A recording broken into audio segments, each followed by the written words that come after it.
just going to wait a couple of minutes for the rest of my panelists to join. You all right to come up on stage just now? Yeah.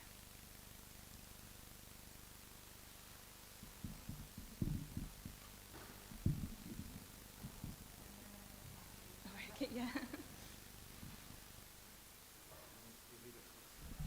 Still, yeah.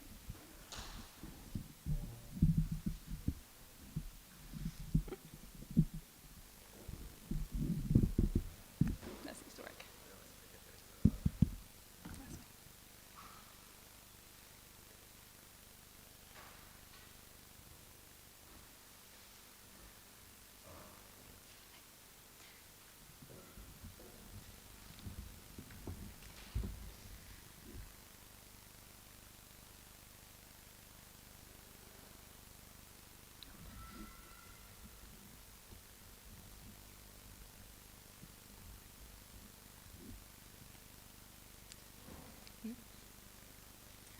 She's just coming.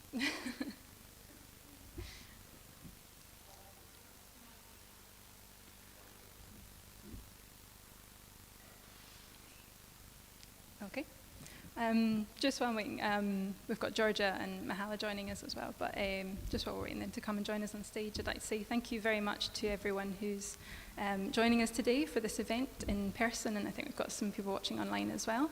And thank you also to Nourish Scotland, who's put on this fantastic event space and all of the events that have been happening throughout COP26 to do with the food and the agricultural system, which has really not made its way into the official programme. So it's fantastic to have that space to talk about that here.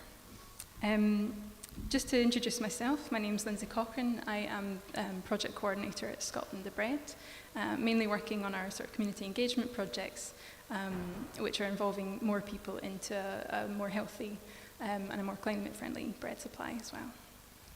So I'll allow the rest of my panel to introduce themselves as well. Just a quick line of who you are. Thank you. Have you got microphones? Hi everyone, I'm Daisy. I'm here from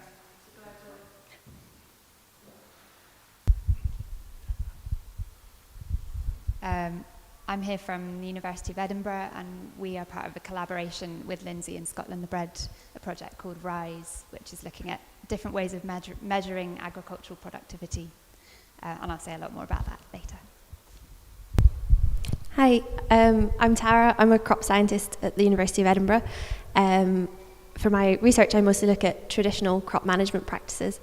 But I did a placement last year with Scotland the Bread and Nourish, where looking into participatory plant breeding. So I'm going to talk a bit about that today. And I help out with some of the citizen science things on the Soil to Slice project with Scotland the Bread and grow heritage grains in my spare time.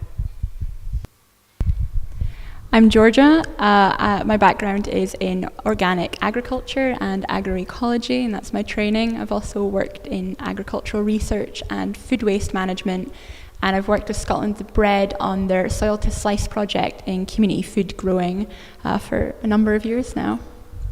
Great. Mahala, do you want to come up, sir?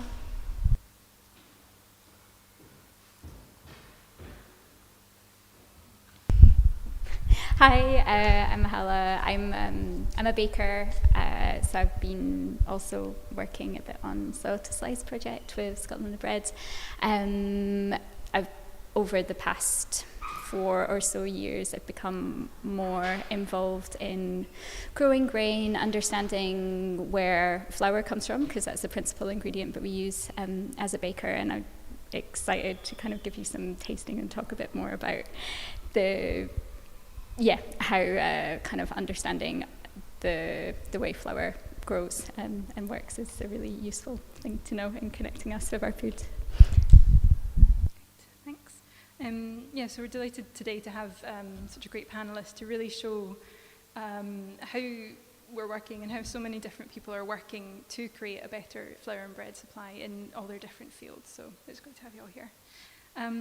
Today we're really going to discuss the sort of environmental and the personal impacts of the current grain, flour and bread system, and then the different approaches that we're all taking in our work to create a more sustainable supply for everyone. As well as explaining how we're all doing so in our different areas of work, we've got a few sort of interactive activities for everyone to show that you can really get involved, that it's really a movement that's for everyone. So I'm just going to begin with an overview of sort of the issues in the current system, and also then talk about how Scotland Bred is taking an alternative approach. So, does it work? There we go. Many of the problematic aspects that are part of our grain supply in Scotland do kind of apply and are reflected of general issues in the food system as well. Firstly, if we look at how the grains are grown, I'm sure all of you are aware of sort of harmful effects of intensive agriculture and the intensive use of chemicals in that agriculture as well. And I won't go into too much more detail because George is going to speak about that a little bit as well. But just to say that the grain system obviously doesn't really escape that and those issues as well. In particular, sort of modern varieties of grain tend to be bred to respond to a heavy use of fertilizers and herbicides and pesticides as well. These also are then grown in monoculture. So this is where each plant in the field is genetically identical, and therefore they're equally vulnerable to the threat of pests and diseases and changing climate, which is obviously a big issue at the moment, while we're seeing more sort of increased extreme weather events and also sort of more unpredictable weather in general.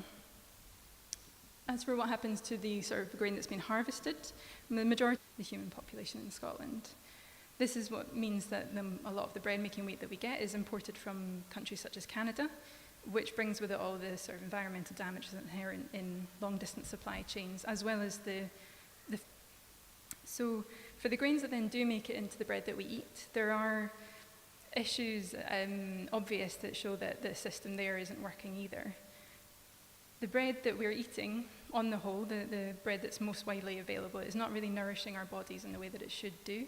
And for some people as well, people have celiac and they're also gluten intolerant. We're seeing that it's actually causing some harm as well. There are several aspects involved in this. One of those is that modern grain varieties have fewer minerals in them, have fewer vitamins, compared to sort of what we might call heritage varieties, the older varieties, and a lot of the modern ones also have more epitopes of a protein called gliadin, which can cause sort of autoimmune responses among many people. The process of roller milling, which is widely used in the industry, then removes a lot of the nutrition that's in the bran of the grain itself. And this is done through an energy-intensive process as well, the sifting of the flour once it's been milled. The flour that then goes into a system to make bread goes through a trolley wood bread process. That's the sort of industrial norm, as it were. And this process takes place too quickly. It doesn't give enough time for the yeast and the bacteria to work on the proteins and to make the nutrients in the flour, if they are still there, accessible in the finished product in the bread. So we then end up with a kind of a nonsensical end result where in many cases the nutrients that are removed throughout these previous processes are then added back into the flour, to the bread. And that's happened quite recently with an order to fortify a lot of non-wholemeal flour in the UK with folic acid. So it's really important to note these things, because if the bread that we are eating is not actually nourishing our bodies in the way that it should, then what does this mean for all the resources and the energy that's gone into producing the grain that then makes that bread? There's really quite a lot of issues within that. And finally, another issue that's kind of happens across the whole of the food system is just a general disconnection to the source of our daily bread, and that's especially the case when it comes to grain, just because of all those extra processing steps to go from a raw harvested ingredient into the final product that we're going to eat. So, in light of all these issues, how can we do things differently? As Scotland Bred, we're aiming to create a more healthy, a more sustainable, an equitable and a locally controlled bread and flour supply, and we're doing that by working in collaboration with farmers, with crop scientists, with communities, millers and bakers. We really began our work in 2012, and that began with research and selection of the grains that we're going to grow, and we were selecting them based on nutrition, obviously, and looking for sort of higher nutrient density within the grains we're going to grow. It was important also, obviously, to have a really good flavour in the grains to make sure that the bread that's produced is really delicious. And diversity within the field, which I'll kind of come on to later. And another really important aspect is obviously suitability to growing in the Scottish climate and to grow under agroecological farming conditions. So what we ended up with was 3 varieties which were sourced from gene banks around the world. They were germinated and grown on in farms. And at first we were growing them separately, and now we're combining them and sowing them together into our Bacasque landrace flower, which is harnessing the natural process of, the adaptive process of natural selection in a particular area, and in that case that's the Bacasque estate in Fife where we're growing and where our mill is based. We're also growing some evolutionary populations which are from Sweden, and this is really to enhance the bread making quality of our overall crop, and also to increase the diversity. We are farming our grains organically, and that's really because we've chosen grains that grow well without chemical inputs, and also because we have that concern for diversity, and that's within the crop itself, but also in making sure that we can increase biodiversity within the farming system that we have.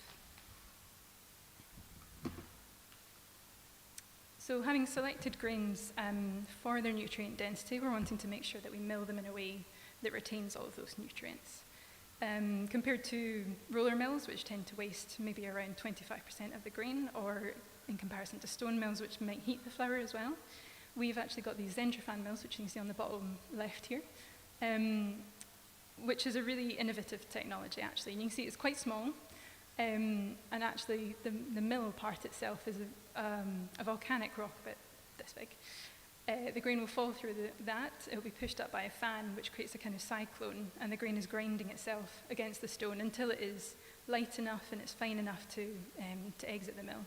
And this means as well that the bran does exactly the same process. So you end up with a flour that doesn't have large flakes of bran. It's actually got particles that are sort of same size as the endosperm itself. So it's producing a cool and ultra-fine flour which has still retained all the nutrients of the grain that we've sort of lovingly grown. It's a really, as I say, a low energy and an intermediate scale technology. So it's really quite an ideal tool for sort of decentralizing grain systems, which then also brings the benefits of improving food sovereignty and reducing food miles as well. As I say, you know, our mill is based on the same farm where the grains are growing. So this brings the benefits of connecting the farmer with the miller and the baker, bringing them all closer together, and gives opportunities for sharing ideas, for learning from each other, which is all really important to then sort of improve the system overall. Our aim isn't really to expand, to get more mills, to get a lot bigger, but rather to serve as a proof of concept for other local decentralized grain systems as well. And to this end, we've got a couple of projects which are to engage people at a local level and strengthen their skills to grow and to bake with local grains as well. The first of these is Soil to Slice, which is just at the top, which has been running since 2015 and involves communities in learning to grow, mill, or grow, thresh, mill and bake with their own locally grown grains. Scotland the Bread provides the seed to get them started, as well as sort of ongoing support, access to small-scale equipment so that they can then process those grains, and also access to a wider community of grain growers, and also all the other people within our network, the millers, the bakers that can bring their professional expertise there as well. It's a good example of citizen science, which Tara will be speaking about a little bit more later, because each of the groups are growing and they're measuring what happens to their grain in that area, and all of that data can kind of feed into our wider crop research as well, so it's democratizing that process there. Our second project, Flour to People, was just started up last year, and that was a response to the increased demand for flours that I spoke about earlier, and also a sort of increased interest in baking at home as well. The whole project aims to ensure better access to our nutritious flour, but also to provide the skills and the knowledge to make it into delicious bread. And a lot of the communities who took part are continuing to use our flour in their sort of regular activities or community meals, and also have been inspired in some cases to start new ones, such as bread clubs, which continue to bring people together to learn and to bake, or in some cases baking fresh loaves of bread on site, which they can then put into community pantry, just to make sure that is available to people in a wider community. So by supporting and equipping people at that local level, we're really hoping to empower them to be able to contribute to the movement for a more climate-friendly bread supply. And there's also, obviously, ways that anyone can do this. You know, if you buy or bake or eat bread, there's different ways to get involved in that movement as well. Obviously, if you do bake, then we'd really encourage you to try using local grains as well as ours, which are available online and through local stockists. There's Mungo's Wells, which is based in East Lothian, and a couple of other sort of small local mills in Scotland, so do seek them out and give them a go if you like. If you don't bake, then do try and find a sort of real bread baker who'll be making really nourishing bread with care and attention to the ingredients that they're putting into it. You can also support us, if you like, by becoming a member of the Bread for Good Community Benefits Society. And if you'd like to get involved in any of the community projects that I spoke about, then I've got my contact details up there and be really delighted to speak to anyone about that. So I'm going to pass on to Georgia, who was going to expand further on the sort of importance of growing grains in an agroecological farming condition. Thanks. I'll let you come up here. We'll find out in a minute. Great, thank you. Trip over the back of the stage. Lovely. So, yes, please, thank you. Grand. Well, thank you all for coming. And my talk's going to be a bit of growing grains in agroecological systems, but also there's going to be a bit of an interactive element as well, where you can get involved and think like a grower as well. So, as I said, my training is in organic agriculture and agroecology. I work in community food, and I've done so for about the last decade, and that's how I got involved with Scotland the Bread in the first place. So I'd just like to talk to you today about what grains need to grow, so we're all on the same page. If we want to think like growers, what do you need to grow your grains, to grow your wheat? What agroecology is as well.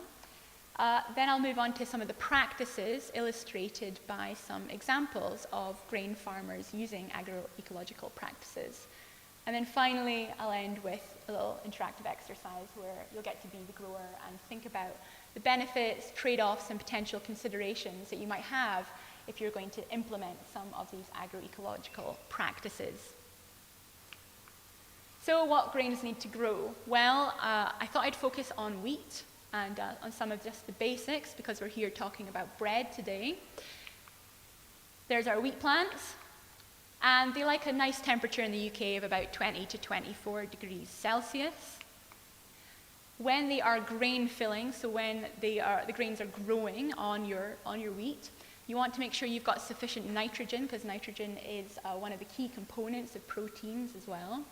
And also sufficient sunshine, which can be hard to come by in the UK, but sometimes you can find it. And signified by this little cloud, it does want relatively wet conditions, but not waterlogging.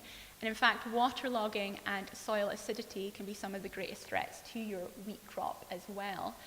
And this will become important as we talk about why we want to implement agroecology on our farms and what some of the impacts of climate change might be.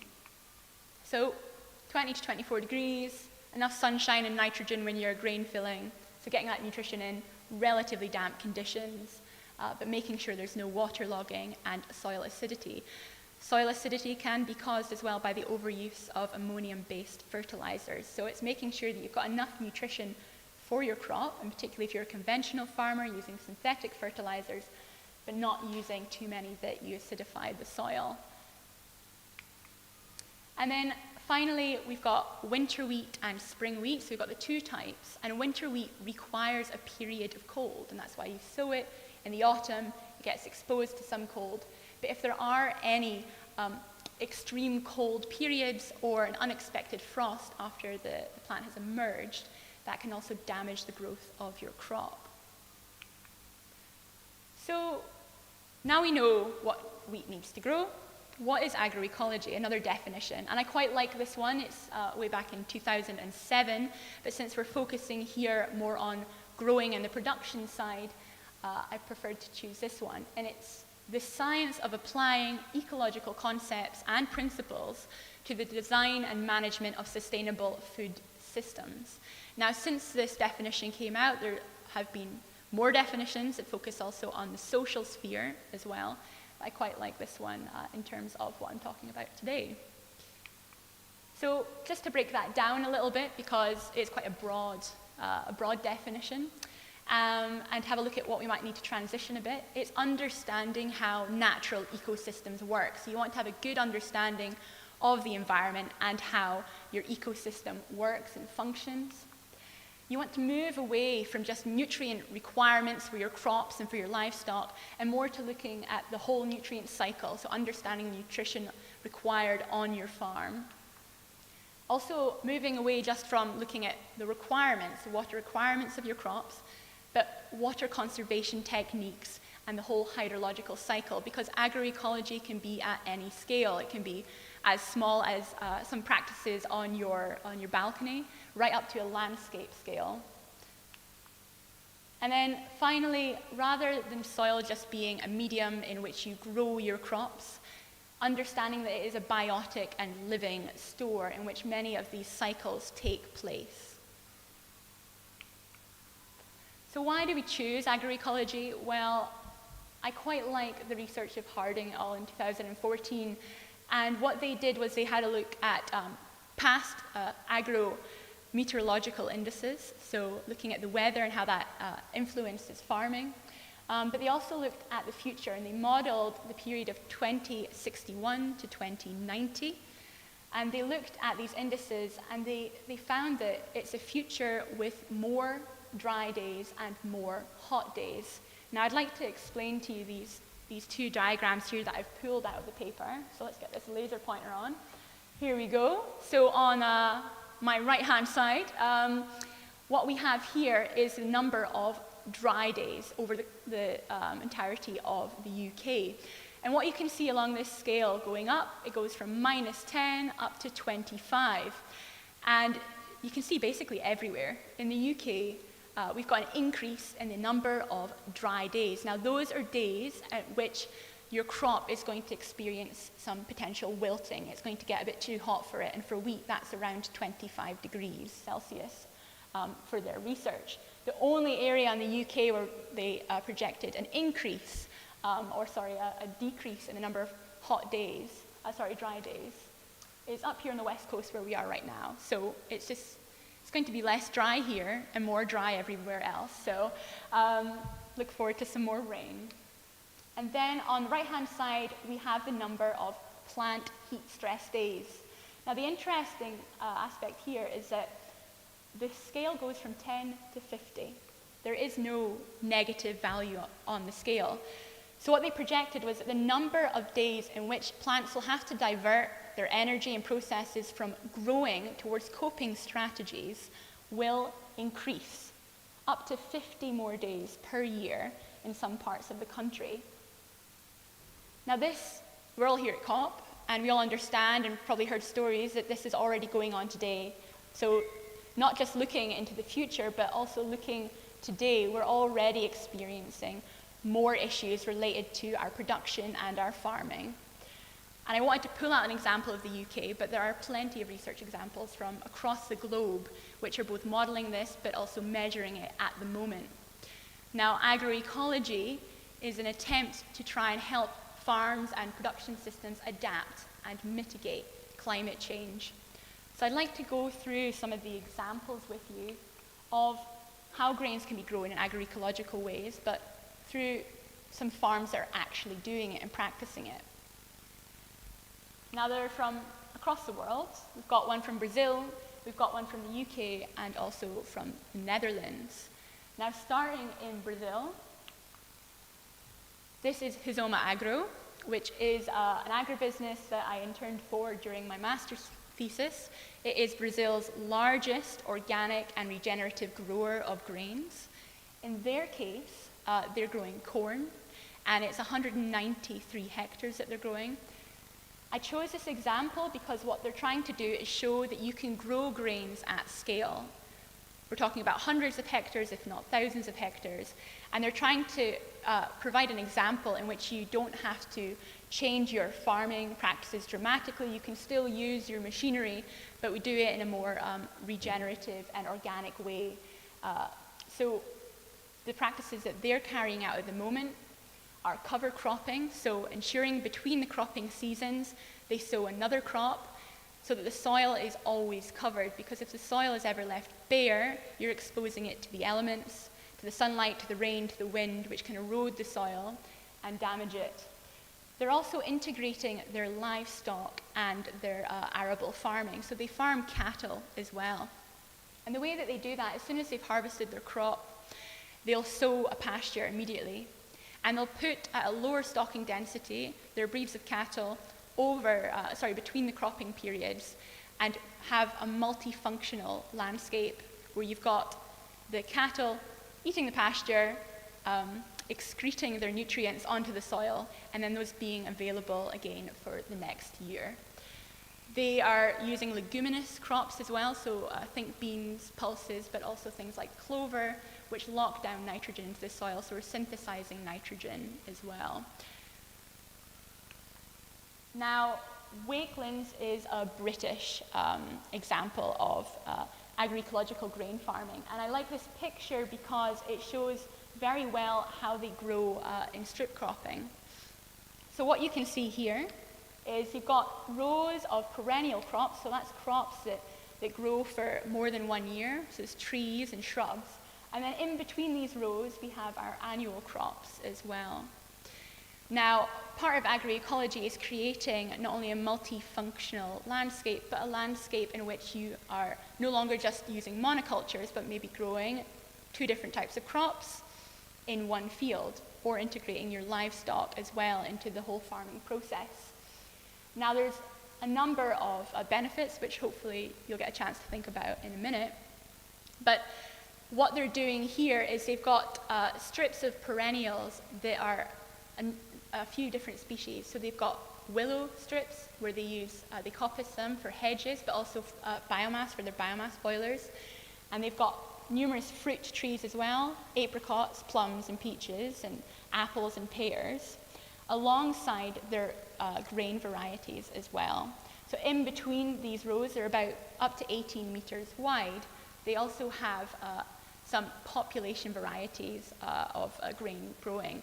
So they've got that genetic heterogeneity that Lindsay mentioned as well. So they're not all the same individual you might find on a large-scale monoculture farm, but they are genetic individuals who can deal with pests and diseases in their own individual way. And they've also been adapted to that climate over time and selectively bred for that climate. So agroecology also has an emphasis on increasing your genetic diversity in order to weather any storms, but also to ensure that your farm is adapted and mitigates climate change as well. So it's adapting to the climate, adapting to any changes in your climate. And then in the Netherlands, Grangeluk is an agroecological farm where they have a bakery on site, but they also have a brewery. And what they want to do is to try and bring the processes much closer to the farm.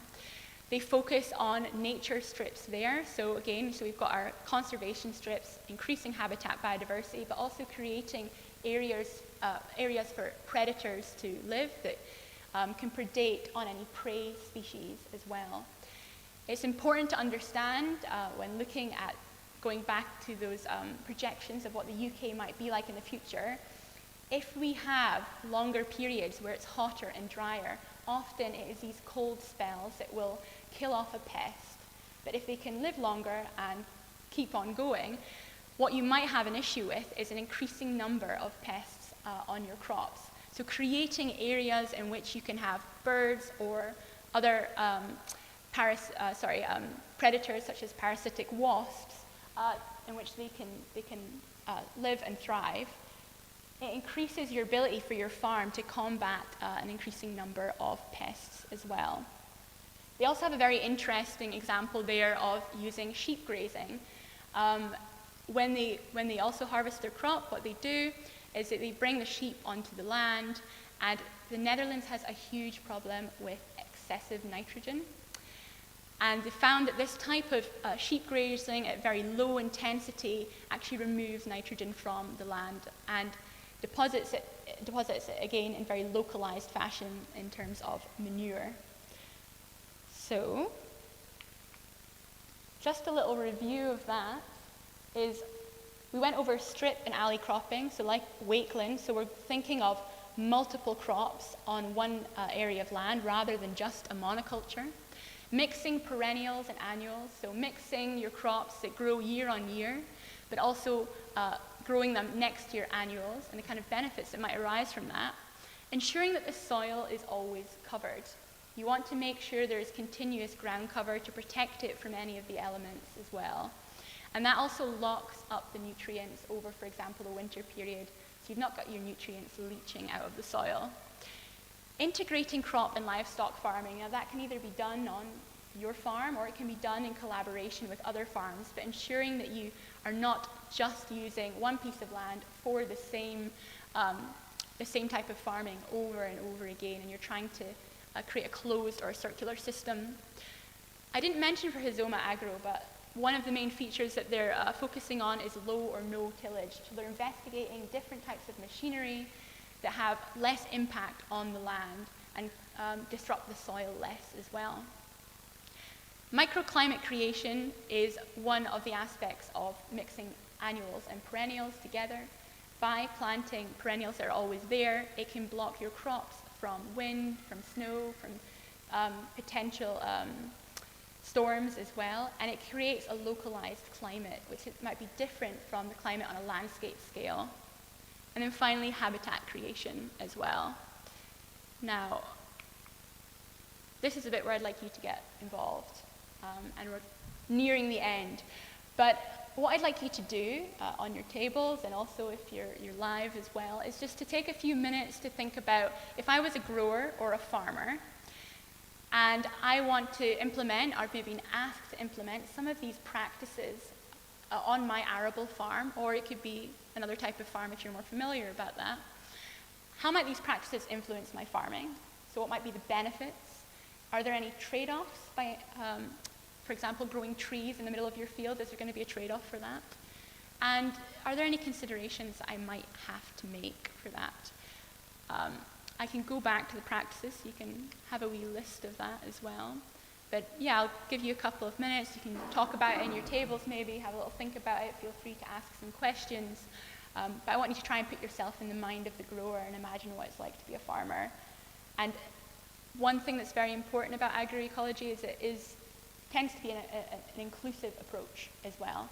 So you might recognize a lot of these practices from farms around you, or you hear about them in agri-environment schemes. You can either be an organic farmer or you can be one that's conventional and try and think about those. So I'll give you a couple of minutes to think, really.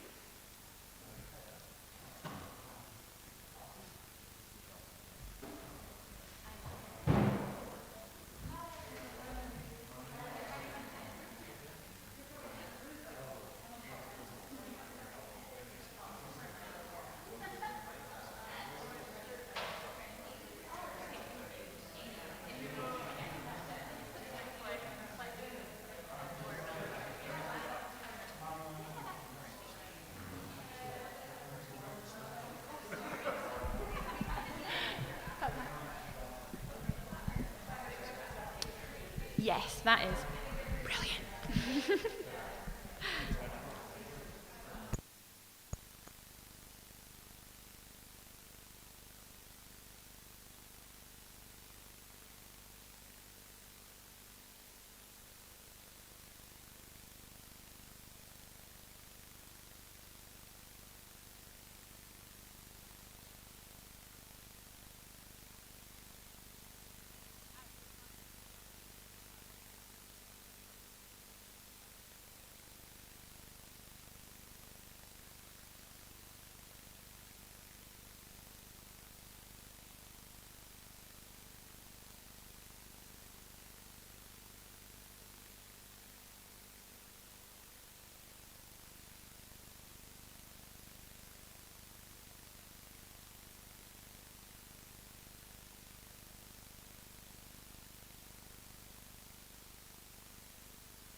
Oh, hi everyone. Just checking it was on. Just sorry we don't have more time, but I'll just slowly start if you wrap up your point as well. Was that useful? Does anybody have any interesting points they would like to share with the rest of the room? Absolutely fine if you'd rather keep them to yourself. Because I can go through the ones that I have as well. I've created quite a list, so please bear with me with these slides. Well, this slide, really. I thought I'd start with some of the benefits. So if you're a grower, of course, increasing the habitat biodiversity. So as I mentioned earlier, if you want to do it from a purely what benefit does it have from my farming side of things, increasing areas in which you could have pollinators or predator species is important.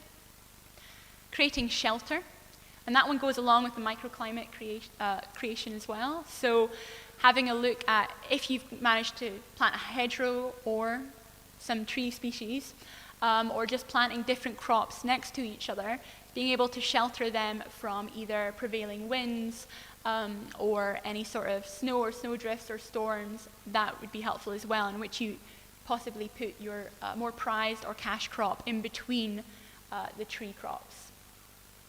Water conservation as well. So by covering the soil, you're also reducing any sort of evaporation, and that can be through something as simple as putting organic matter back on the soil, mulching, or having a cover crop as well. And now moving to this focus on soil health, so remembering that it is a living thing in which the processes take place as well. And from a more social aspect is you're spreading the risk, so you're diversifying the crops that you have. And you can have a look into the longer term as well. If you are deciding to implement agroforestry, for example, you can now start to think about timber and whether timber is a market that you can break into. And that is a longer term market. You're looking at a good few years down the line, up to a few decades. A steady supply of inputs as well. So if you are a livestock farmer as well as an arable farmer, a lot of perennial species can also provide fodder for your animals as well. So an extra feedstuffs and maybe some roughage for your animals. And you have excess inputs for covering the soil again, so for mulching and various other inputs that you don't have to buy in. So you're not lacking in things like straw if you're growing your grains as well. And then as we move forward in this country, but also globally, there's increasing awareness and more programs into financially rewarding different land uses, different farmers for providing ecosystem services. So the financial rewards linked to providing these services, they're often an outcome of following agroecological practices are a benefit. Now, some of the trade-offs, of course, if you are a grain farmer and I only grow wheat, then if you plant a row of trees in my field, I've got less area for my wheat. So it has to go hand in hand with spreading the risk and understanding whether or not you want to lose that area, if you need that area. And also if you're planting perennial species, they have roots that grow in their mass year on year. So ensuring that you have enough space away from the trees so the trees aren't shading your crops, but also taking up the root space as well. However, you might be aware of the discussion around mycorrhizal networks, so these fungal networks in the soil and the benefit that they can have between plants as well. So if you've got a perennial plant that's there year on year, it's going to have a more established fungal or mycorrhizal network in which potentially the annual plants can interact and gain benefits that way.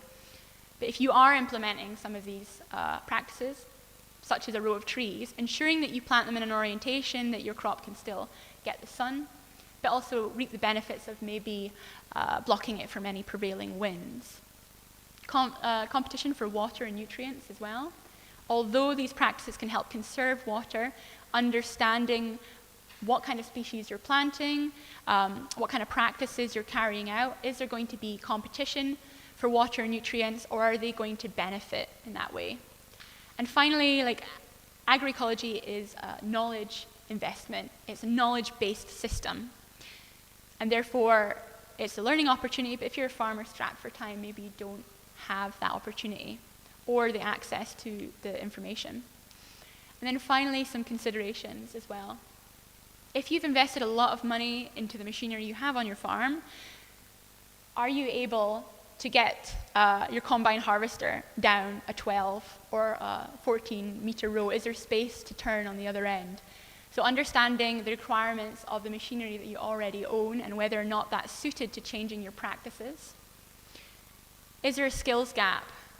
If I keep going back to agroforestry because it's very popular, but frequently I find in my work and just in my daily life, people might be very competent gardeners or horticulturalists, but when it comes to tending to perennial species or trees, they really feel like they've got a skills gap there, and potentially a labor gap as well. Are these systems going to require more labor? So estimating the change. And then finally, like, is there a market for the crops that you want to produce? Is there a market you can get your new crops or your new products to as well? And is that available? Do you have the financing for it?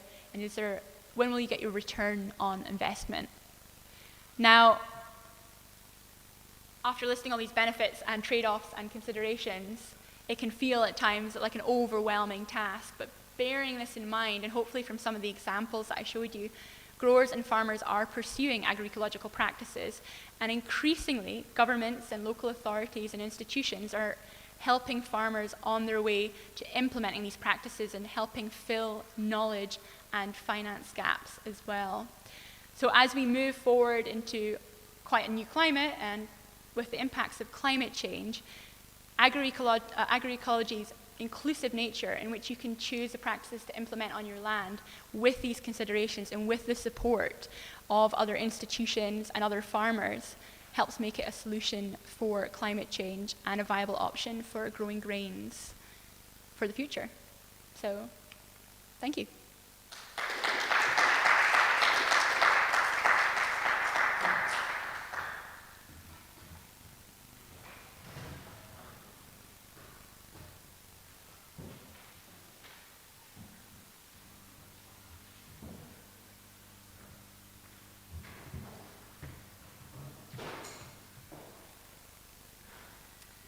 Hello everyone. Thanks so much, Georgia. That was really informative and quite inspiring. Thank you. I am Daisy Martinez and I'm a research assistant at the University of Edinburgh, and joining me today are my colleagues Alfie, Gaithorne Hardy and Lindsay Jacks, and we're all part of a team and we're based in the Global Academy of Agriculture and Food Security at the University of Edinburgh. And together we're working on this project, a research project called RISE, which is a collaboration between ourselves and Scotland the Bread, so Lindsay and the project that you heard about at the beginning. And the overall goal of our project is to evolve and rethink the way that we evaluate agricultural production. So for a really long time we've been making all our decisions in agriculture and in our food systems based almost completely on yield, so tons per hectare, how much can we get out of this land? And there hasn't been enough consideration, we think, on the consequences of these decisions for people, for societies, for the land. And so together on this project, we're looking at designing new metrics to determine not just how many tons of wheat can we get from this piece of land, but how many people can be nourished from this piece of land. And we're looking at nourishment not only in terms of dietary nourishment, so we might be more familiar with, but also in terms of how many jobs, like how much work could be created and sustained from, for example, a local wheat, flour, bread supply chain. So we're looking at people nourished and jobs nourished as a way of looking at productivity. And so, oh, here's my clicker. So the first part, this is a little methodological overview. The first part of our research, we're conducting analyses looking at the nutrient composition of grains and flours and bread samples to look at the number of people that can be nourished from that portion of land or from those products. And we're not going to focus so much on that element today. We're going to be looking at these parts underneath, so the jobs nourished. And in order to look at that, we're talking with farmers and millers and bakers from all around Scotland and other parts of the UK to try and determine how much work is involved in growing grain in milling flour and in baking bread. And we have some examples here of people doing those kind of jobs. And who's doing the jobs? And what is it like to do those jobs? What's that work like? What does it feel like to do those jobs? And how does that nourish the people that do those jobs? So we're really asking, what does a good job look like? And that's maybe more of a complex question. It's certainly more complex than I thought it was when I started doing this project. So we also talk a lot, the governments talk a lot about creating jobs. The climate movement talks a lot about creating jobs for just transition, for green recovery, and for working towards a better future that protects and restores the health of our planet. And we know that jobs can be directly harmful to the environment. They can also be indirectly harmful through affecting people's economic freedom and their choices and their behaviours. And jobs are also really crucial for our own personal well-being. So they can be stressful, they can be draining, they can be tiring, or if we're fortunate, they can be inspiring, they can offer opportunities for learning, they can be supportive, they can offer us security and a sense of identity and excitement. So we're looking at how to characterize this, what makes a good job, and it's really subjective and it's really complex because we all, of course, have really different expectations from our work and what we need. And so we thought in this session, we'd love to turn this question over to you and over to us as a group to kind of mind map together what makes a good job. And so you'll notice, you will have found on your seats, there's some little paper flyers. And for the next I'm going to be really strict on time because we've got a short period of time. So for the next 3 minutes, I'm going to invite you guys to sit kind of quietly just on your own and just consider your working life so far, maybe your current job, maybe a previous job.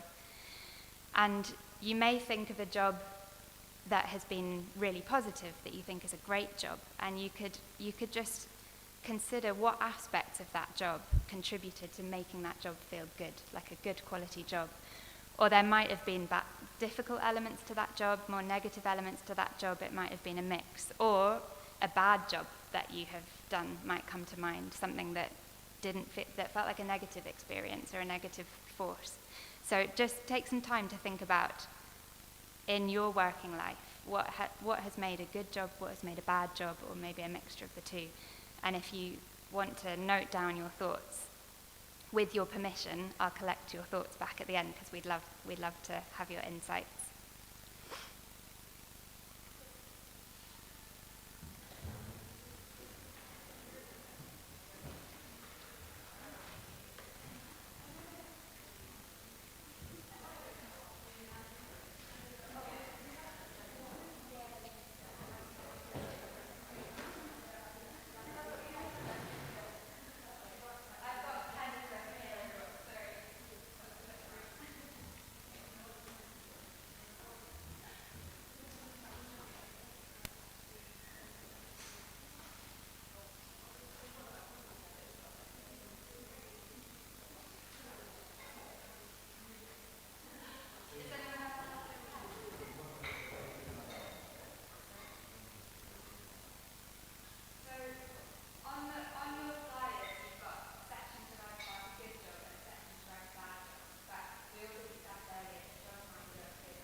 I'm not going to rove too much more.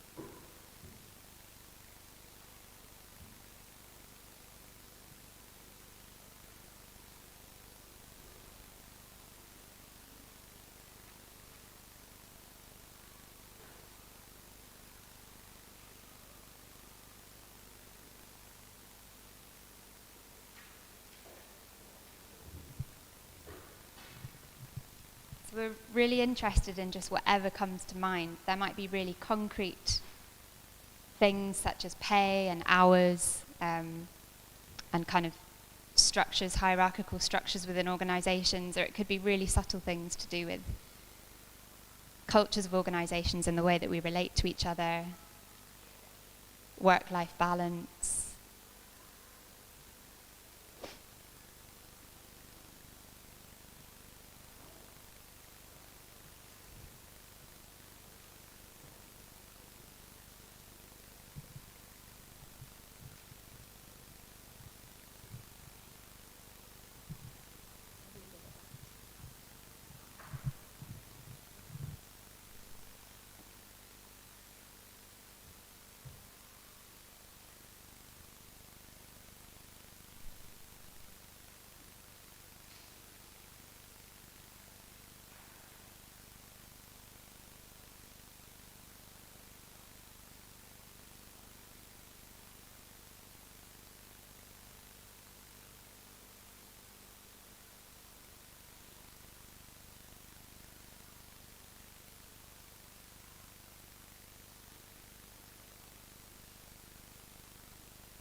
And then, apologies for not too much time, but drawing your personal reflections to a close. And now just make your way, you're kind of naturally in groups, but if you can make your way into smallish groups of 3 or 4, and just take another 5 minutes together now to chat a bit about what you've thought about, your insights. And what would be great is if you could now collectively mind map or bullet point on your other piece of paper, which you'll find on the table, your group reflection sheet. What makes a good job? What are the key aspects that have come up? Maybe some consensus has arisen about what feels important as part of good quality work. So working together to figure that out now.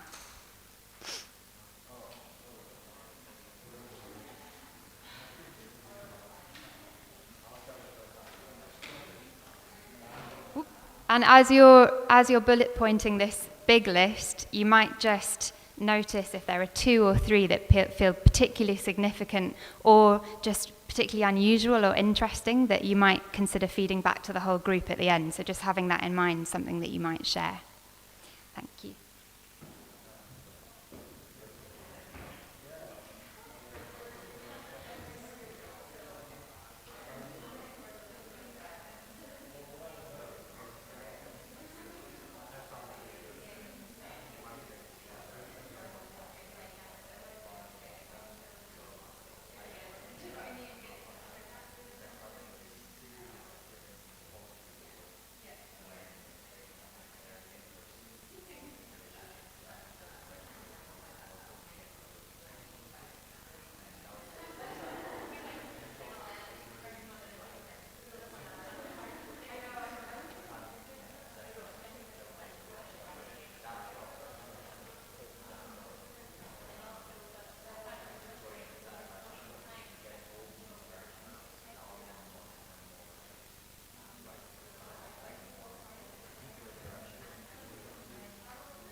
Okay, everybody.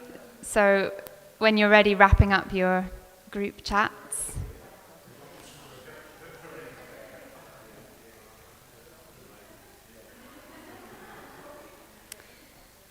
And then just opening it up to the whole floor.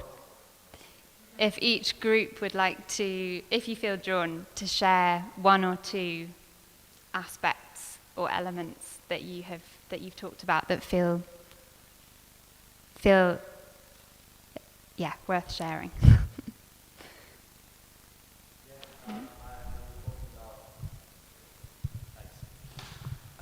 We were talking about kind of relationships in work and how important kind of having a good team is, and having relationships of some kind that you can rely on and that are positive in the workplace. And I was mentioning the fact that the first part of my job that I'm currently at was remote. And so it was very stimulating at the start and really quite enjoyable. I don't think I lacked anything, but I realized after a few months, once the office started to open up and we were having a few days in the office and I was actually meeting the people that I'd seen on Zoom, but that was pretty much it. It made all the difference. I had been really enjoying it, but I kind of hadn't know what I was missing. And then once I was in that office setting, going back home to work was like quite different. And I think there's a huge amount of meaning in the small interactions that you get in the workplace that aren't necessarily relating to work and aren't even necessarily anything deep or meaningful, but just form kind of these pleasurable interactions that fill up a day in the end. So yeah. Thank you for that. Yeah, it's something that you wouldn't necessarily go and write your colleague an email about it, but it just comes up between you, and that, it's so different to, really helpful point. Thank you. Anything else from your group, or should we move on to the next group? Probably time-wise, it would be great to move on to the next group. Thank you.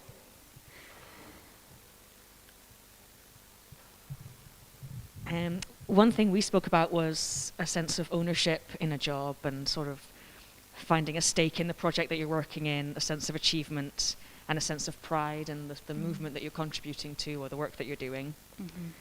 And another interesting one was sort of respect for your limits as an individual, like a space for neurodiversity, a flexibility to working patterns, just understanding that you are a whole person and not just a sort of cog in the machine. I thought that was really important. Yeah. Great, thank you.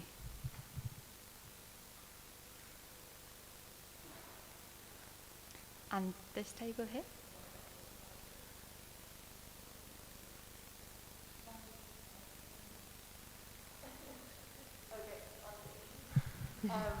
So we talked about actually quite similar, having some sense of accomplishment at the end of the day being quite important, but also being able to sign off and have boundaries between work and home life was quite important. And progression and kind of growth and learning as you move on in your work and career. Great, thank you very much. Anyone from here, would you like to share anything? Turn this on? Lovely. We mentioned having similar interests and solidarity together, so you all feel like you're part of something and that the work is meaningful for you. We also mentioned having a diversity of tasks, so that it's not always the same task over and over again. And then we kind of moved into the aspect of self-employment and the blurring of your personal and your professional life and how that can be difficult to deal with. But I don't think we came to a conclusion on whether that was a good job or not. Thank you. Yeah, so a lot about relationships and a lot about work-life balance, and really, really nice to see those elements of consensus coming out in a very short space of time. Thank you so much for your willingness to jump in there and consider those questions. And I hope that thinking about this and discussing this is a useful process for all of us in our own lives, and thinking about how we can ensure our working lives are good for ourselves and our colleagues, and for developing a climate-friendly bread system as well, more specifically. So thank you, everybody. I will hand over now to Tara. Is it Tara? Or? I might have got the order wrong. Put you on the spot.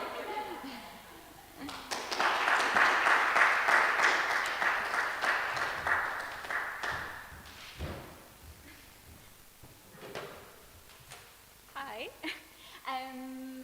So we're going to do a little bit of grain tasting in a minute or two. Lindsay's going to hand out some, can you guys hear me? Going to hand out some biscuits. They are just allergens. They do contain wheat, and they're made with sunflower oil and a little bit of salt and some water. So it's all 5 different types of wheats which are grown by Scotland the Bread, and I think it's important, but we actually taste some things because we're talking about food, and it's one of the things which really inspires me as a baker. There's water on the side.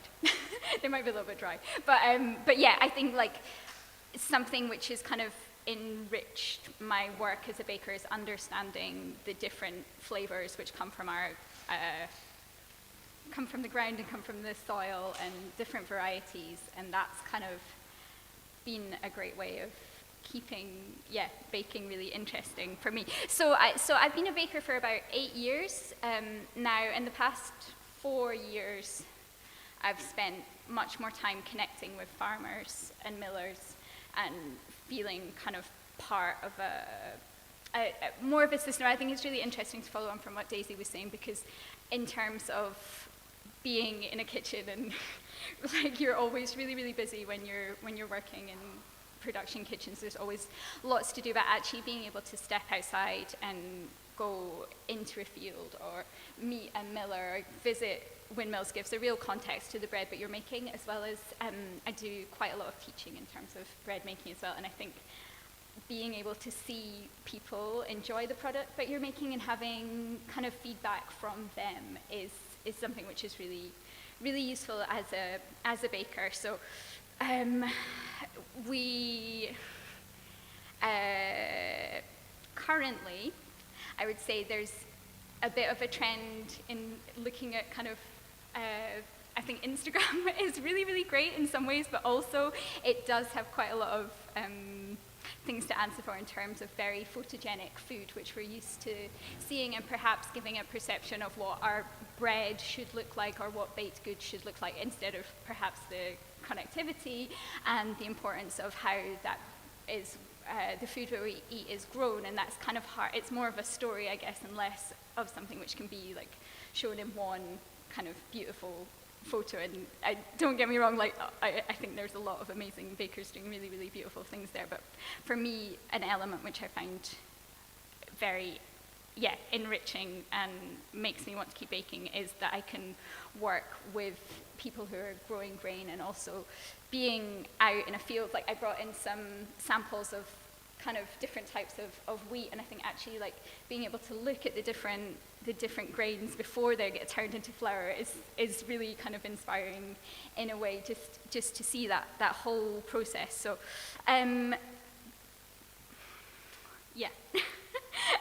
so I was gonna say something which I found kind of astounding, but in commodity flour systems, there's no breeding for flavor. So this is why I wanted to do a bit of a tasting, and it's something that I've done not in such a formalized form with little sheets and notes, but like I used to work as a chocolatier as well, so we talk a lot about, and I think with wine tasting we talk a lot about terroir and the varieties, and bread is something, along with chocolate and coffee as well, where it's, if you're using sourdough, it's a fermented product as well as something which is, you know, baked and roasted, and you're changing the flavor in all these different ways. So I think like vocabulary around food, and not in a pretentious way, but actually just in a way to be able to describe things and understand a sense of place from the food that you eat, and kind of be able to have a common language is something which is, you know, it inspires me. I think like it's something which is fun. I mean, eating should be fun. So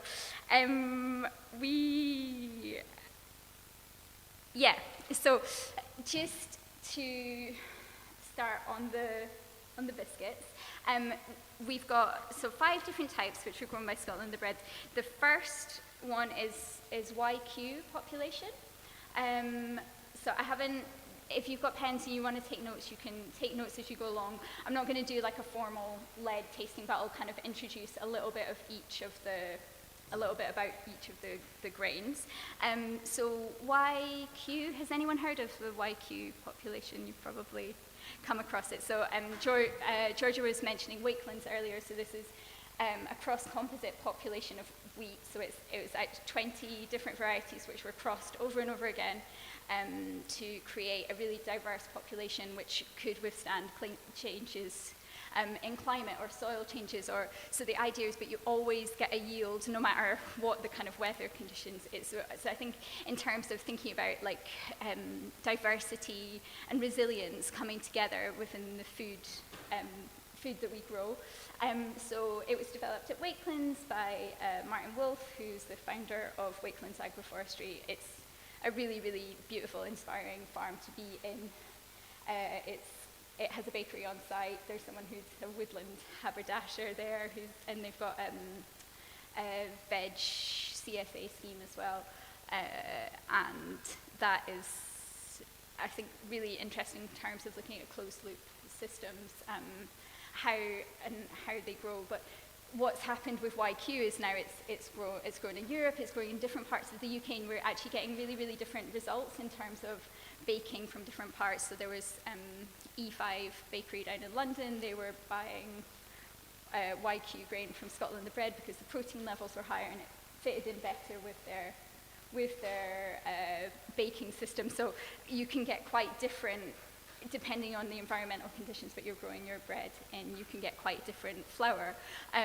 Also, kind of the way that flour is milled can give you quite a different quality for when you're baking as well. So I think there's all these different things to explore as well as flavor. You know, the Ventra Fan Mill gives. I've brought some flour samples actually of grain that I've milled on my mock mill, and we can look at the Scotland the Bread flour as well if people are interested, and you can kind of see the difference in how breaking up the bran into really small particles changes the feel of the flour and changes how you bake with it. So the first 2 grains are population. So we have YQ population. YQ stands for yield and quality. So the idea was to get this balance between having something which is high yielding but also has a good quality for baking and eating as well. Again, it wasn't bred for flavor.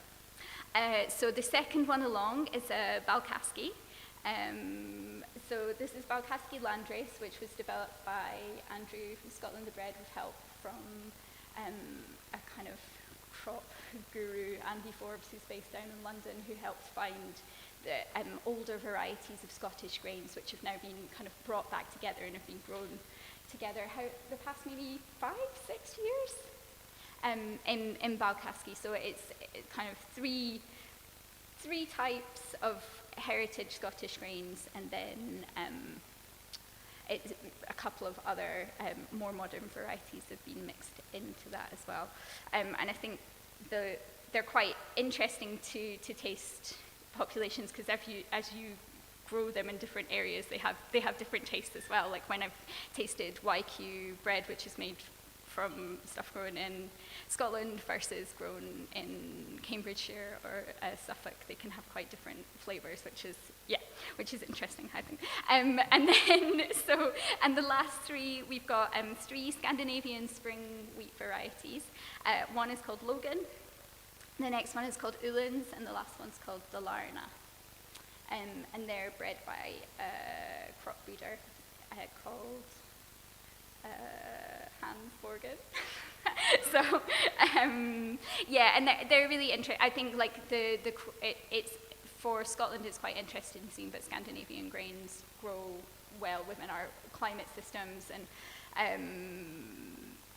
the more that I've been kind of connecting with people who do grow grains and seeing it. I used to live, I've quite recently moved back to Scotland in January last year, so before I was down in Cambridgeshire and near Suffolk, and kind of seeing the different in the growing seasons and the climates, and actually now kind of exploring more things like oats and bare barley and things which grow more easily in Scotland. It's quite interesting to think about the baking possibilities that go with that. You've all been very good and have not had a taste yet, but please, in terms of like tasting, it's quite good to have a glass of water available. I would say like break a little bit of the first biscuit. You might want to sniff it first, have a look at the texture. Is it crumbly? Does it feel wetter?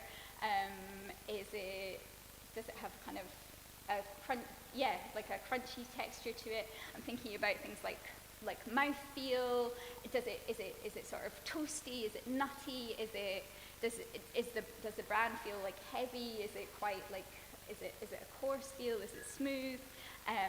In terms of flavor, when one of my friends bakes with YQ a lot, she's like, it tastes like honey and hay, are the tasting notes. Something like Uhlans has a really kind of buttery, like creamy flavor, and I think when we're thinking about baking, we're thinking about how we can work with those flavors as well as the quality of the grain. So things like emmer are extensible, or einkorn very extensible, not so good for things like pasta and flatbreads, but not necessarily great if you want something which is going to kind of give you a big oven spring and turn out like a big loaf in the oven. So as well as I think tests which are done in labs such as Hagberg or protein tests, actually doing tasting tests and bakers working together and knowledge sharing with smaller commodity grains, small kind of non-commodity grains, alternative grain system.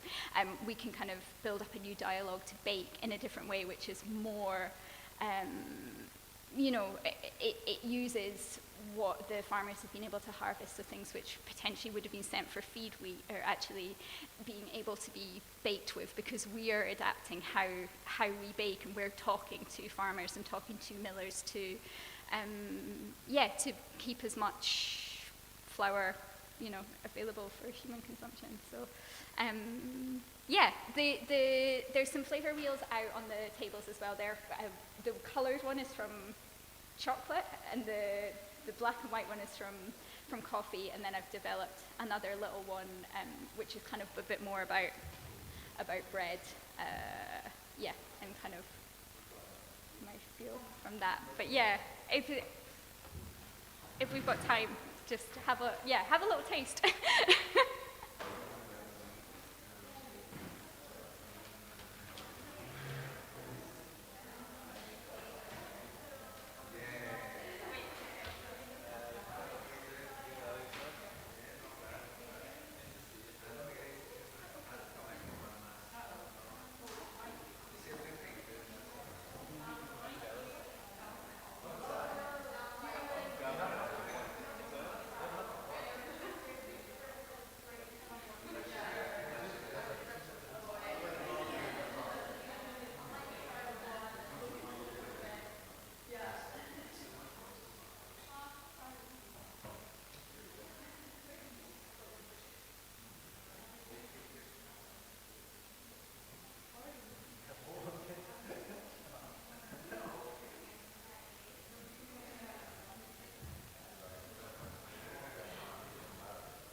Hello,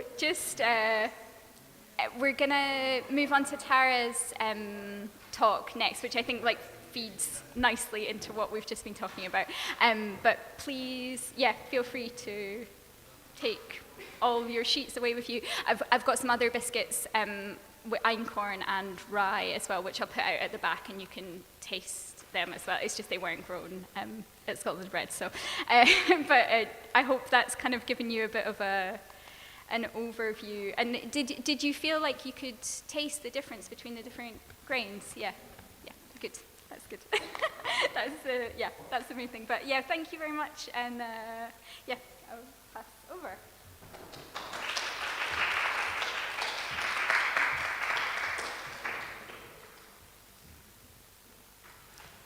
Thanks, Mahala, for that. I've been growing these grains all year and never tasted the difference between them, so it was really great to get to do that.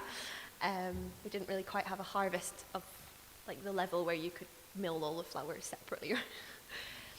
So I'm going to talk a bit about participatory approaches to crop breeding and the kind of the sort of science of the wheat plant and its genetics itself, and how that ties in with climate change and sustainability. How does...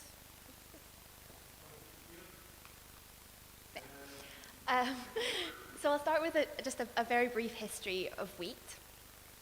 So it first emerged over 10,000 years ago from the hybridization of emmer, which is a sort of older version of wheat, and which was cultivated, and a wild grass, a taushi. And hexaploid wheat, which is sort of modern bread wheat basically, was already spreading across Europe by the 7th millennium BC. So we're talking within sort of 1,000 years of its emerging, it's already spreading all the way across Europe. So bread wheat, as we not quite as we know it now, but as we would have known it maybe 150 years ago, has really been around for a very long time. I put this diagram up in the top right-hand corner to show some of the sort of main differences between the older versions of wheat, such as emmer, and hexaploid bread wheat. One of the main things is that during the domestication process, free threshing varieties, where the grains fall off much more easily, were selected for, and also ones which are what's known as naked wheat.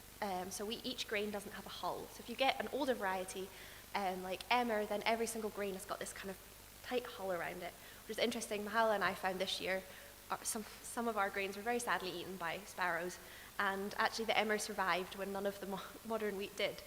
So that would be in the wild, it would be a real benefit to have that hull, but for farmers it's worth selecting for this hull-less variety. But this, when I'm talking about these wheat emerging 10,000 years ago and spreading across Europe, by that point we're already looking at this free threshing naked wheat, which is not that different from what we have today. In this bottom left-hand corner, this was just a picture that I took when I was in Greece in a museum, and this is just a picture I found of a girl holding 2 sheaves of wheat that's from about 3,500 years ago. So then, basically for millennia, for almost all of this sort of 10,000-year history, wheat has been cultivated as diverse and locally adapted land races. So within a certain area, there would be a kind of genetically diverse population. The farmers, who would also often be the same people who were milling and baking and eating the wheat, would maybe make their own selections, choose which seed to grow on the next year, and over time you'd get selection for varieties that were really well suited to local environmental conditions. And wheat is grown across the world in actually quite a wide range of different conditions at different elevations above sea level. And obviously arose in the Fertile Crescent in the Middle East, but is now grown in Scotland and in Sweden and in parts of Africa that are much warmer. These sort of local varieties arose. And for most of these 10,000 years, that's how wheat would have been grown. In the mid-18th century, the first sort of formal plant breeding or plant selection started to happen for grains. And at that point, we see sort of plant breeders would select varieties that were usually particularly high yielding and grow those on. So you would get, over time, less diverse but higher yielding populations. So some of the ones we were eating today, even though we think of them as heritage wheats, they're from that sort of time period, so from sort of the mid-18th to the mid-19th century. So there's already selection has taken place. These aren't necessarily a diverse landrace, but they're still much more genetically diverse than what we would get today. In the early 20th century, we start to see real intentional crossing of varieties for specific traits. Wheat doesn't, because of the way that the flowers are arranged on wheat, it doesn't really outcross very easily by itself. It will, but it's at sort of 1.2% outcrossing, and the rest of it just pollinates itself, so you're just going to get the same variety again and again. So you have to kind of intentionally take parts of one flower and mix it with parts of another in order to do crosses. And we start to see that happening in the 20th century. I think 1916, they combined a high-protein wheat from Canada with a variety that was used to growing good at growing in the UK climate, and that variety then spread across the UK and became one of the most grown varieties. With this kind of selection for specific traits, we start, sort of choosing traits to mix together and then selection over time, we do see increasing reduction in genetic diversity. As we move later into the 20th century, we start having what's called the Green Revolution, which sounds great, what we're all hoping will happen, but in this case is maybe not quite as great as it sounds. So we start seeing as well a lot of increased inputs in farming in the 20th century, with this kind of focus on it, basically just on increasing yield, increasing efficiency. One of the main increased inputs is increased nitrogen fertilizer use, which leads to taller plants, because the more nitrogen they have, the faster they grow, the bigger the plants end up, and then we get lodging, which is when plants fall over. And if grain plants fall over, wheat plants fall over, the quality of the grain is decreased, you can lose quite a lot of grain from it, and it's more likely to happen if there's worse weather conditions. So then there was selective breeding for varieties of wheat that have a dwarfing gene, so semi-dwarf varieties, which are much, much shorter. This is just one example. There's been selective breeding for a few things, but I'm going to focus on this. They have higher yields because they put more energy into the grain filling and less energy into growing tall. And because they have higher yields, they were more profitable, and they've led to a disappearance of other varieties to the point where there are almost no land races grown at all anywhere in the world anymore. And more than 80% of the wheat grown in the world is modern semi-dwarf varieties. Another side effect of this is that the semi-dwarf varieties are unable to outcompete weeds. The older varieties of wheat are really quite tall. I've got a picture of it in the next slide. And they grow very fast at the beginning, and they quite easily outcompete weeds. And I've seen that with growing it. You sort of think you're going to have to do loads of weeding, and then it just shoots up, and it's not a problem. But the semi-dwarf varieties are shorter than quite a lot of the weeds that you might find. So in order to deal with that, we've had increased dependence on herbicide use, which has led to a whole range of other problems. So basically, we've developed these wheats that are high-yielding, short, incredibly kind of homogeneous, as you can see in this picture here. This is a modern variety of wheat. And it has really increased yields around the world. So a lot of people will say the Green Revolution was a great success. I mean, this is something I come up against quite a lot in my work in crop science, is that people think that this was a great success and we should keep doing this. But the other effects of it, this sort of complete dependence on chemical inputs, there basically aren't modern varieties of wheat that grow well without chemical inputs. There's been no breeding for that. And this total loss of genetic diversity has been a real problem. And I think we need to watch moving forward in terms of adaptation to climate change. There's a focus now on selecting for using these kind of conventional breeding techniques to select for specific traits that make plants better at adapting to certain environments. Like, for example, we might select for plants that have a drought tolerance gene. Then there's the sort of, I'm not going to go into it now, but kind of actually putting drought tolerance genes into plants. But with all of these sort of strategies to try and cope with the problems that we've kind of partly, developed for ourselves, we're just kind of using the same process again that caused the problems in the first place. Things like because you've got a monocrop and it's all genetically the same, then you've got more problems with disease, for example, so then you can select for a specific disease resistance gene, but that's still not sorting the problem in the first place, which is the lack of genetic diversity. So I think we need to be quite wary when people are using this kind of approach to develop climate resilient varieties, which is kind of the main thing that people in crop science are doing, is this sort of approach. So I'm just going to talk a little bit about why this genetic diversity is so important. So we've lost 75% of crop biodiversity, and we've lost 90% in terms of what's actually grown in farmers' fields. We've lost 90% of our crop varieties. So there's been a huge reduction in the amount of diversity within the plants themselves. And having genetic diversity is essential to allow our food system to adapt to a changing climate. When you've got a population of genetically diverse plants, and then they encounter a particular stress, for example, it could be a particularly hot year or a particularly wet year, there will be some plants in the mix that are better able to adapt to that than others. And those plants will survive, and you'll get some yield. It might not be the highest yield you could ever imagine, but you'll get something, so it's not leaving farmers with nothing. Otherwise, if you've got a monocrop and something happens, there's some sort of environmental effect or a new disease or a pest, it can wipe out your entire crop. And there is a fairly real risk that with these very homogeneous wheat varieties, we could have a disease that wiped out pretty much all the wheat in the world, which would cause sort of mass starvation. It would be a really serious issue. And because we just are really losing this diversity. And I think the importance of having this genetic diversity also within one field is only really being recognized now. Certainly it's still quite controversial, I would say, in more sort of crop science circles, the idea of mixing multiple varieties together. And even from a legal standpoint, you can only sell seed that's from a very specific list of seeds and which is genetically homogeneous. So it's not, you can't actually, this kind of genetically diverse populations, there are various laws around that, and you can't actually trade that at all within the EU.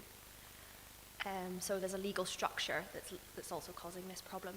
I just put a picture up here of, this is 3 spikes of wheat from the Balkaski landrace, which is a mix of different varieties that over time Scotland Bred are hoping will become its own landrace. But you can see from this, the 3 heads of wheat do look completely different from each other, and that's not something that you would see in a modern wheat at all. I think I stuck in a picture. So this is me on the farm at Balkaski. They're transitioning from conventional farming to organic farming. So some of the fields are still growing modern wheat using chemical inputs, and some of them are growing heritage wheat organically. And you can see the difference there. The modern wheat is so short, that's with the dwarfing gene, and all looks exactly the same as each other. And then the heritage wheat is completely different. And the heritage wheat population is not from that long ago, maybe 140, 150 years ago is when that wheat would have been grown. And you can see how different our fields would have looked. So I'm quite interested in this sort of other approaches to plant breeding that center food sovereignty, basically. Food sovereignty being a kind of way of approaching the food system that returns power to the producers, the distributors, and the consumers of food, rather than just to businesses and to the market. And I tend to think about it in terms of, a food system which is not just dependent on the market and what the market is asking for, and thinking about what would farmers grow if they could really choose what they wanted to grow and they weren't dependent on what the market demanded of them and how much the inputs cost and all of these kind of things. And what would the grain look like if farmers were making those choices like they used to make themselves? So participatory plant breeding is something which has been tried primarily in countries in the global south. It's usually been tried in areas where subsistence farming is the primary form of farming. The main reason for this is because there are areas where the conventional breeding approach and the Green Revolution have not had any benefits. So areas where there's sort of marginal farmland that doesn't fit into the perfect, like this is a great wheat growing region, and Scotland would fall into this. Scotland is not sort of classed as a good bred wheat growing region. It's marginal. So the varieties that have been developed on sort of breeding stations don't really grow very well here. But this applies to a lot of other places. And also to sort of smaller scale farmers that can't afford all the inputs required for modern varieties. With participatory breeding, it's a collaborative approach usually between plant breeders, sort of like scientists, and farmers. And it involves farmers making selections in their own fields. So they will grow often mixed populations or different varieties, and they will make the selections themselves based on what they think is important. And this is often completely different than what plant breeders think is important. They tend to focus on one specific trait, or they focus on yield, basically, mostly yield. Whereas farmers will often choose things based on, for example, the flavor or cultural preference as well. I've done some work with some researchers in Ethiopia, and they had developed this great variety of teff, which is the grain that they eat there, which was, really high yielding, grew really well, but it wasn't the right color that the people wanted to eat, so nobody was up for planting it. And once they did some trials with farmers, they were able to combine that with one that was the color that people wanted to eat. And that kind of thing is also relevant and completely ignored with a top-down approach. It can conserve genetic diversity as well, because, you're not just selecting for one specific thing, and you often work with diverse populations. And it leads to locally adapted varieties, kind of in the similar way to the land races that would have developed in the past, although they can be even more kind of tailored to the specific environment because there is sort of intentional selection going on. There's also quite a lot of wider benefits of this participatory approach. There's been a lot of studies that show that it's really empowering for farmers, and particularly for women in farming, giving them the chance to kind of help make these decisions, strengthens communities, and it reduces the dependence on big agribusiness. So this is just a little slide I put in about reclaiming our staple crops. I think in the global north and definitely in Scotland, one of the things that we are the least connected to is our staples, our grains that we depend on all the time, and the farmers are also quite disconnected from them. Like farmers, for example, with animals, might choose that they want to breed their sheep with the next door's ram that they like the look of, and things like that, but there's none of that available to farmers in terms of grain. They just grow what they're sold by a company. This is just some different ways of how thinking about how we can have a more participatory approach and reclaim our grain. On the left, I've got a picture. This is from the citizen science part of the Soil to Slice project, which is communities who are growing their own grain, feeding into the kind of scientific research side of it as well and being involved in that, so taking their own measurements in the field.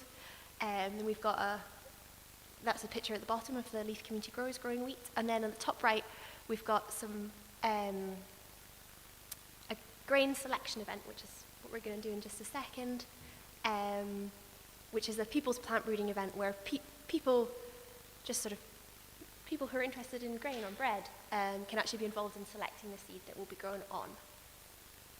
And we can have this vision for Scotland of a collaborative approach to grain that can strengthen local supply chains, build community around food production, and reduce our reliance on commodity grain farming. So if you want to look at the bunch of grains in front of you, we're going to do a little bit of selecting, just quite quickly.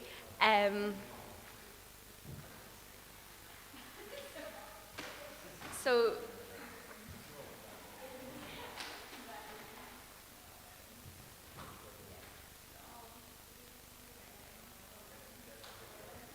What do you check?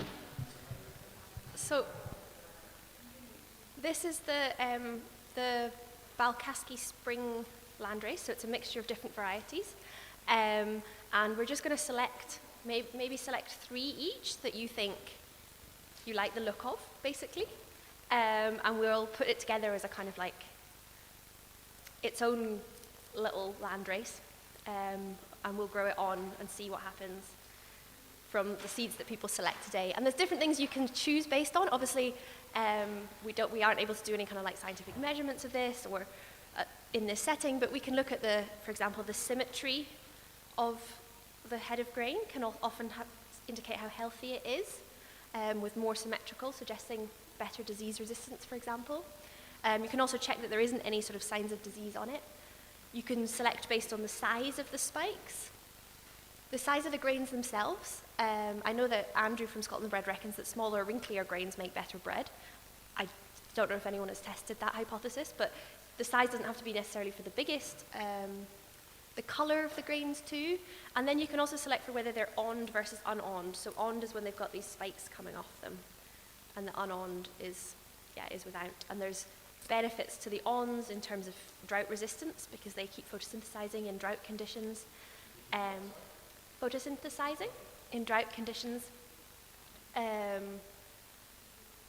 But then also the plant is putting energy into growing awns that are not necessary. So kind of the most important thing I would say when selecting them is to try and choose a bit of diversity. Don't select just all the ones that look the same that you like the look of. And everyone chooses 3 each, and then we'll grow them on and see how it goes.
Okay. Hi everyone. I'm afraid that we need to be out of this room quite soon, so what we're going to do is just kind of take our wheat with us into the next room. There's another event starting sort of straight away after us, so I'm really sorry there's not as much time for questions, especially for anyone online who was looking to ask any questions as well, but certainly we're going to be around for a little bit. Happy to do a bit of question and answers next door and to keep doing our crop selection at the same time. So I'll just kind of wrap up there and say thank you so much everyone for coming and for participating in all of the sort of activities that we've got. I know it's really helpful. It's been great for Daisy, especially, some answers that you can give that contributes to their research, which is at a really exciting stage, and we're really excited to see what kind of comes out of that. Thanks so much for all our panelists, and also Mahala for baking all the biscuits and leading us through that tasting. I think it's a really great way for everyone to get kind of a bit more engaged and in the flour and bread system at that consumerist level that you end up with as well. Thanks also Tara for leading us through the plant breeding and the different approaches that are being taken there by so many different people, and for Georgia especially for explaining the agroecological process and farming systems and how that's so important in changing how we are approaching grain growing in this country. So you'll just join me in thanking everyone that's come.